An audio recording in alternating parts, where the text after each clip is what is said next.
Welcome back to the Deep Dive. We are glad you're here. Good to be here. Today, we are conducting a bit of a forensic analysis. It feels like we're looking at a crime scene. Okay. But the crime isn't something that happened. It's something that allegedly is being prevented from happening. We are looking at a silence. Very loud, very specific, and arguably very calculated. That is a cryptic way to start, but it's pretty accurate. We are wading into some turbulent waters today. Yeah, so? We have a stack of material centered around a really contentious debate in the modern media landscape. It's that hot debate you hear about regarding whether, conservative or Christian-influenced entertainment is even allowed to sit at the cool kids' table of pop culture. Or if it's being systematically locked out. Exactly. Locked out, ignored, you name it. And we aren't talking about this in the abstract today, no hypotheticals. We have a specific patient on the operating, specific case study, a fantasy television series that is being described by some industry heavyweights as classic television, comparable to the absolute best the genre has to offer. But if you look for it in the mainstream press, if you,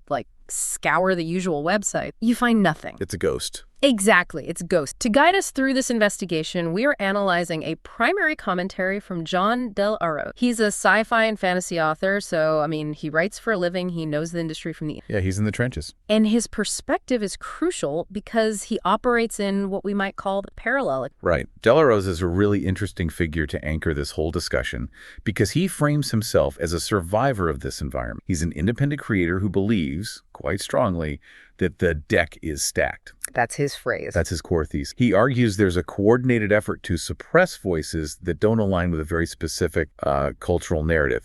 He's looking at this situation not just as a critic, but as someone who feels the weight of that suppression personally. So, our mission today is to unpack this. We need to figure out, is this show actually good and being unfairly burned? Or is it just distinct from what the main... That's a big question. Yeah. We need to unpack the mechanics of this alleged media blockade, look at a fascinating breach in that wall involving a major Hollywood celebrity, and ultimately ask, is the mainstream access media intentionally silencing competition? And if they are, can independent media actually break through that noise? It's really a question of gatekeeping versus meritocracy, isn't it? It is. Can a show succeed purely on being good? Or does it need the permission of the cultural elite to even exist in the conversation? So let's start with the mechanism itself. Del Arroz uses this phrase, the stacked deck. He's not just complaining about bad luck here. He's describing a system. He says he's been fighting this fight since 2016, trying to be a real journalist before he moved to YouTube. But he seems completely convinced that the game is... Break that down for us. How exactly is the deck stacked? Well,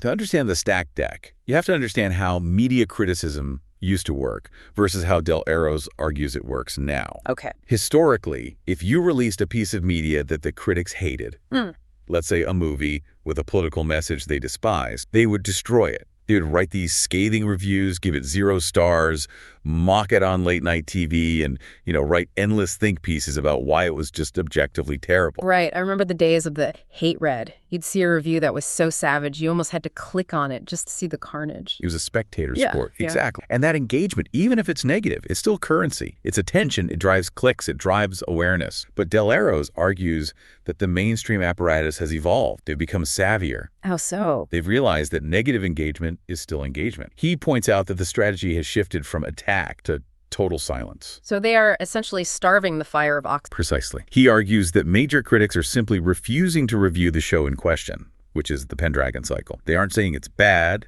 They aren't saying it's offensive. They are pretending it does not exist. This is the Streisand effect in reverse, isn't it? Or rather, it's a conscious effort to avoid the Streisand effect. That's the exact term the source uses. And it's a really important concept to grasp here to understand the strategy. For anyone listening who might not recall, the Streisand effect is named after Barbra Streisand. Right, from back in the day. Yeah, back in 2003, she sued to have aerial photos of her Malibu home removed from a public database. Before the lawsuit, the photo had been downloaded something like 6 times, mostly by lawyers, I think. All right, nobody cared. Nobody cared. After the lawsuit made news, it was viewed hundreds of thousands of times. The attempt to censor it made it famous. Correct. And Del Arroz's point is that the media gatekeepers have learned this lesson. They know that if they write a big hit piece on the Pendragon Cycle saying this conservative fantasy show is dangerous and terrible, millions of people will go, ooh, dangerous. It creates a forbidden fruit dynamic. Curiosity is a really powerful motivator. It is. So to avoid that, they don't write the piece. They don't put it on Rotten Tomatoes. They don't reference it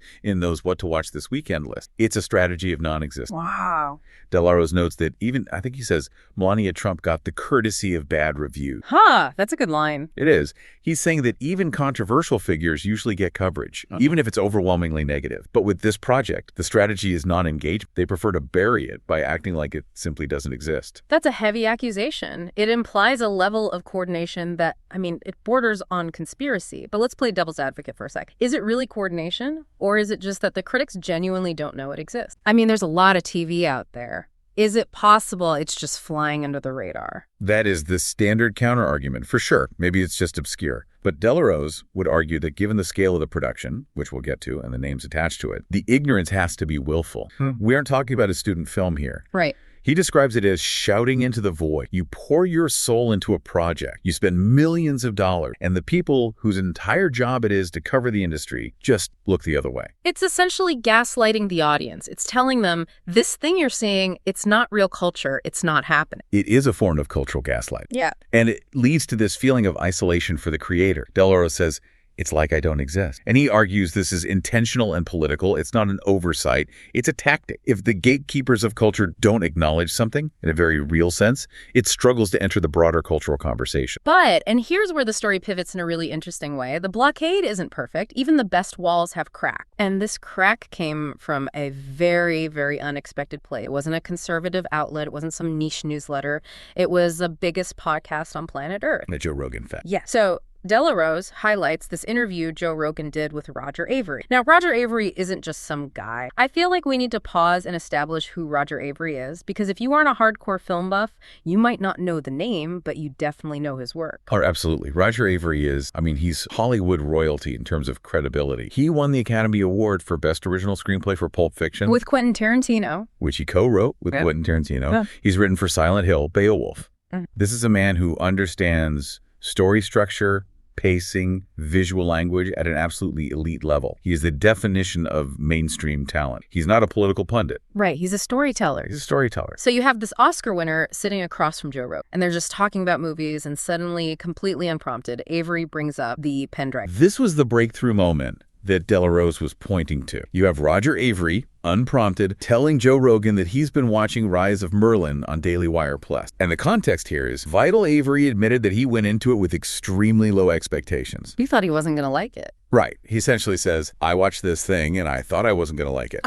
Which, is a fair assumption for a Hollywood guy watching a show produced by a conservative news outlet. Yeah, he probably expected a sermon, not a saga. Exactly. He probably expected something low budget, maybe a little preachy, maybe a little cringe. But that's not what happened. Not at all. He says he was pleasantly surprised. In fact, he goes much, much further than pleasant. He compares the show, specifically the Rise of Merlin arc, to the movie Excalibur. Whoa. Okay, now for fantasy fans, Excalibur, the 1981 John Boorman film, that is sacred ground. It is. That is the Arthurian movie. It's iconic, it's moody, it's violent, it's legendary.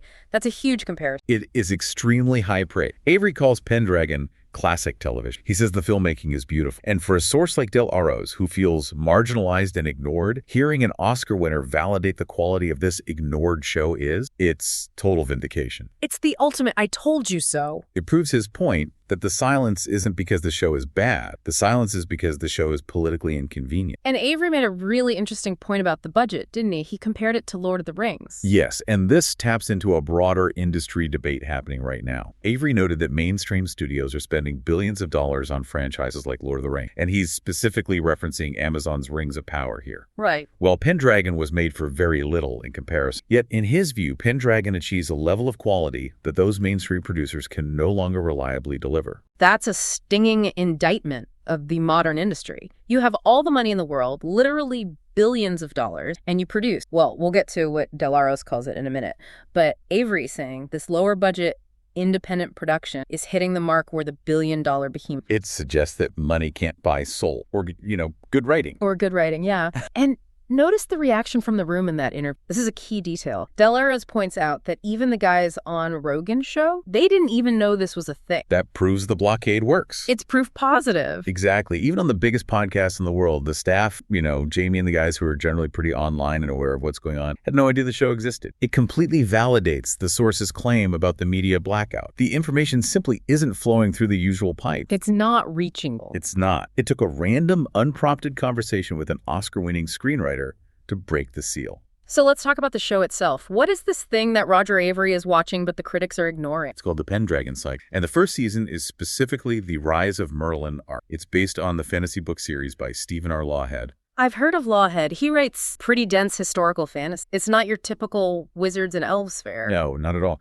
He's very respected in fantasy. He's known for doing deep research into the post-Roman Britain period. It's gritty, it's grounded, it's not high magic, fireball-throwing stuff like D&D. It's more about the collapse of an empire and the birth of a legend. And the show is directed by Jeremy Boring, who is one of the co-founders of The Daily Wire. That's right. And Arroz is absolutely adamant that this isn't just good for a conservative show. He claims it stands on its own merits as excellent television. And this leads us to what might be my favorite phrase from the source material. I think I know what you're going to say. The slop versus merit. It is a colorful, distinct slop. It's such a visceral word. It creates a very specific image. Pigs at a trough. Arroz contrasts Pendragon with the output of the mainstream studio. He refers to the mainstream content as slop. Slop eater. Yes, he says, slop eaters will always slurp up their Rings of Power episode. He's arguing that the mainstream audience is being fed a low-quality processed product, something designed to be consumed mindlessly. While Pendragon represents something nutritious. Something with merit, something with substance. The argument for meritocracy here is interesting. He's basically saying, if you stripped away the politics, if you just looked at the screen,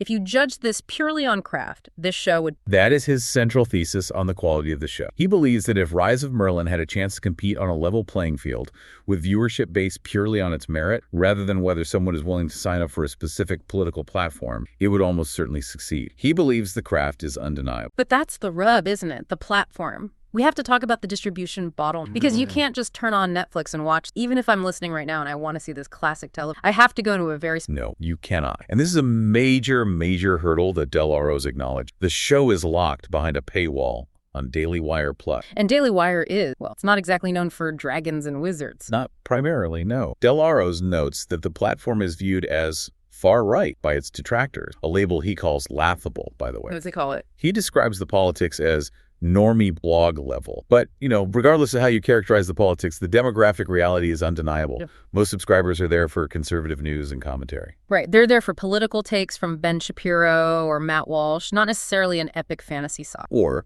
as Arroz points out, the existing fiction content on the site is mostly for kids. The entertainment division is less than a decade old, so they're trying to pivot a news audience into an entertainment audience, which is a really difficult transition. It's like if CNN suddenly tried to launch the next Game of Thrones. Even if the show is amazing, it would be weird to watch it on the CNN app. It would feel weird. And because of that, the show is limited by the viewer base of the host server. It's a walled garden. It can only preach to the converted. Does Arroz have a solution for this? He actually proposes a couple. First, he suggests they should consider licensing the property to a broader distribution network. Put it where the people are. Sell it to a Netflix or an Amazon. Or, and this one is interesting, push for physical releases. He's very big on DVDs and Blu-rays. Oh, I love that. The physical media argument. I feel like this is making a comeback in a big way. Why does he think that's so important here? Well, he emphasizes the importance of owning culture physically. In an era where shows can be deleted from streaming services for tax write-off. Like we've seen happen. Yeah, constantly. Or edited retroactively to remove offensive content. Physical media is a way to prevent culture from disappearing. He says it's vital to have for this stuff. It's about preservation and permanence. That makes a ton of sense, especially if you feel like the mainstream is hostile to your existence. You want a hard copy that no one can turn off or alter. Precisely. If you own the Blu-ray,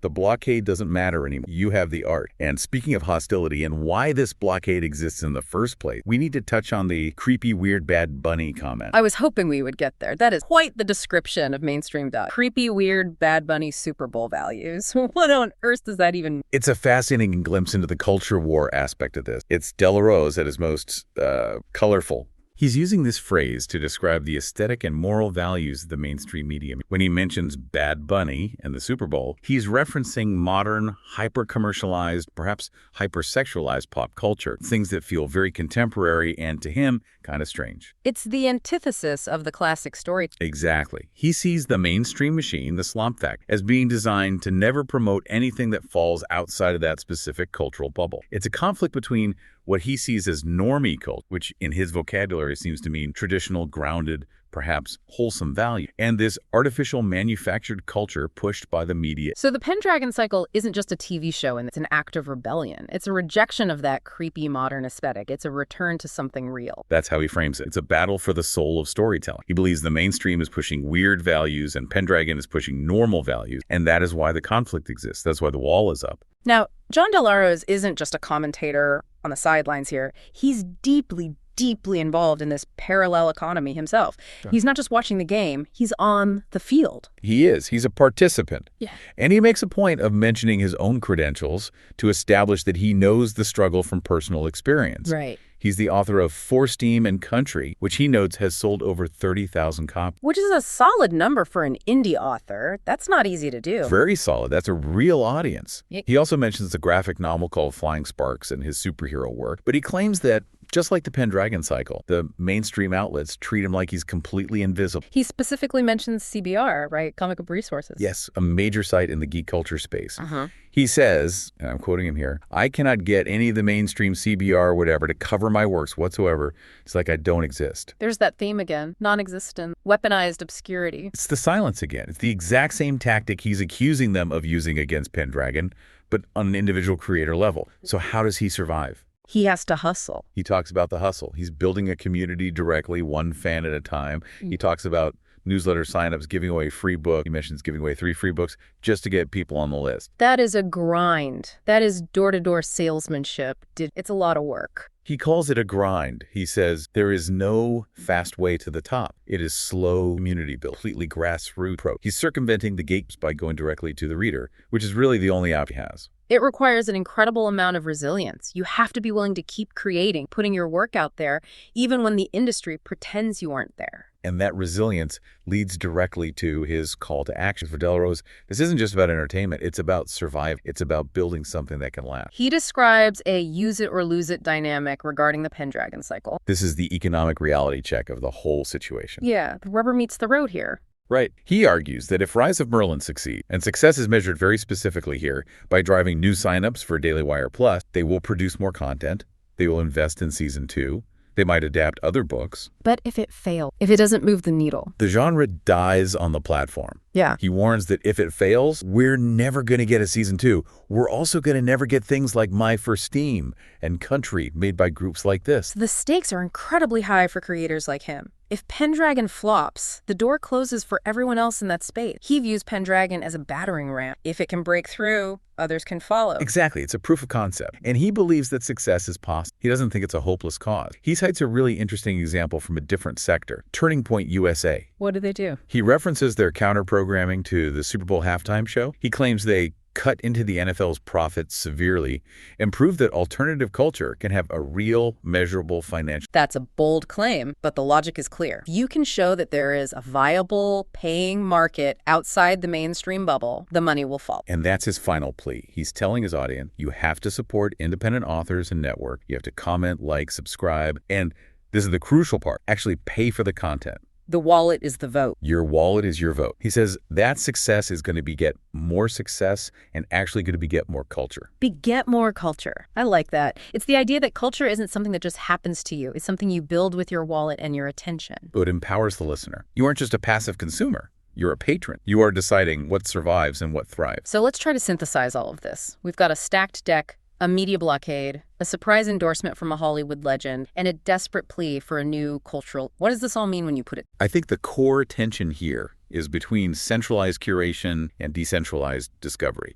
You have a high-quality product, at least according to Avery and Del Arroz, that is trapped, It's trapped between a hostile mainstream media that refuses to acknowledge it and a niche distribution platform that limits its reach. And that Roger Avery moment, that feels like a glitch in them. It's the one piece of data that doesn't fit the pattern. It's a potential turning point. Yeah. It suggests that quality can eventually override political tribalism. If a show is good enough, people like Roger Avery will find it, and they will talk about it, regardless of where it's hosted. It challenges the effectiveness of the blockade. You can't silence everyone. So for our listener, why should they care about some niche fantasy show on a platform they might not subscribe to? What's the takeaway for them? It matters because it forces us to question our own consumption habits. How much great art are we missing simply because the algorithm didn't serve it or because the critics decided it wasn't for people like us? It's a challenge to look outside, to look over the garden fence and see what else is growing out there. Precisely. If we only consume what is curated for us by the major platforms, by Netflix's top 10 or whatever, we are letting them define our reality. Arroz is asking us to take control of that discovery process. It really makes you think. We rely so much on Rotten Tomatoes scores or what's trending on Twitter to tell us what to watch. But if the system is designed to bury certain things, we're flying blind. We're only seeing the part of the iceberg they want us. We are seeing a fragmented reality. And if you want the full picture,